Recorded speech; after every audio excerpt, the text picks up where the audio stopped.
आत्ताच एक मोठी बातमी आपल्या हाती येते आहे। भाजपा नेत्या आणि माजी मंत्री पंकजा मुंडे यांची विधान परिषदेवरती वर्णी लागणार आहे। विधान परिषदेवरती येताच पंकजा मुंडे कॅबिनेट पदाची शपथ सुद्धा घेणार आहेत।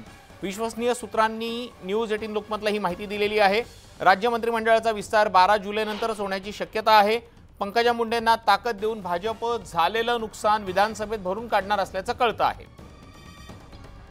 पुन्हा एकदा जातोय आपला प्रतिनिधी राहुल झोरीकडे। राहुल, खूप मोठी ब्रेकिंग आहे। ज्याची चर्चा होती ती चर्चा आता मूर्त स्वरूपात उतरताना दिसते, अंतिम टप्प्यात आलेली दिसते। पंकजा मुंडेंची विधान परिषदेवरती वर्णी लागून त्यांना मंत्रिपद दिलं जाणार आहे।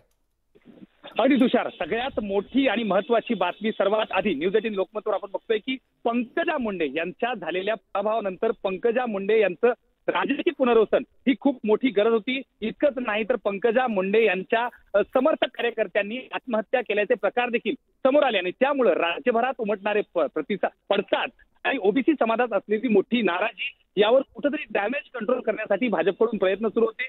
इतकंच नाही तर पराभवाची कारणं शोधत असताना उपमुख्यमंत्री देवेंद्र फडणवीस यांनी पहिल्यांदा ज्यावेळी दिल्ली गाठली त्यावेळी देखील केंद्रीय नेतृत्व अमित शहा असतील, जे पी नड्डा असतील यांना पंकजा मुंडे यांना लवकरात लवकर राज्यसभेवर घ्यावं अशी विनंती केली होती। फक्त राज्यसभेवरच घ्यावं, नाहीतर त्यांना मंत्रिपदामध्ये देखील सामील करण्यात यावा असा प्रस्ताव भाजपकडून देण्यात आला। खास करून देवेंद्र फडणवीस यांच्याकडून याचा पाठपुरावा केला होता। राज्यसभेवर नाही, मात्र पंकजा मुंडे आता विधान परिषदेवर त्यांची वर्णी लागणार असल्याचं विश्वास। राहुल, तुला 2 मिनिटांमध्ये थांबवतोय। मुख्यमंत्री एकनाथ शिंदे माध्यम